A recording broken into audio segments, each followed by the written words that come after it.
এক কঠিন সময় আসবে, সেটা হচ্ছে হাসরের ময়দান। সেখানে কিন্তু আপনি কাউকে চিনবেন না, একমাত্র চিনবেন আমার প্রিয় নবীজিকে। আপনি কিন্তু আমার প্রিয় নবীজিকে 3 জায়গায় পাবেন। প্রথম জায়গায় হচ্ছে যখন আপনাকে ফেরেশতারা আপনার পাপ সম্পর্কে যখন মাপ দেওয়া হবে, সেই মিজানের পাল্লায় আপনাকে তোলা হবে।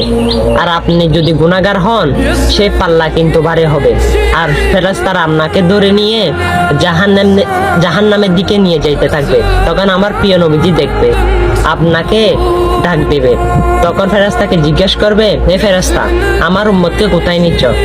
ফেরেশতারা বলবে, ইয়া রাসূলুল্লাহ, তার পাপ কিন্তু বেশি, তাই তাকে জাহান্নামে দিচ্ছি। তখন আমার প্রিয় নবীজি আপনাকে আবার নিয়ে আসলো, এসে মিজানের পাল্লায় তুললো।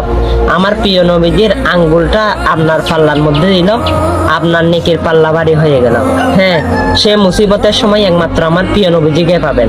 আর সেই নবীজির হাদিসগুলো বাণীগুলো মানুষের কাছে পৌঁছাবেন, অবশ্যই সেই নবীর সুপারিশ আপনিও পাবেন। আর অবশ্যই মুসলমান হলে প্রতিদিন বাজে ভিডিও অনেক শেয়ার করেন, এটা শেয়ার করে দিবেন। আমিন।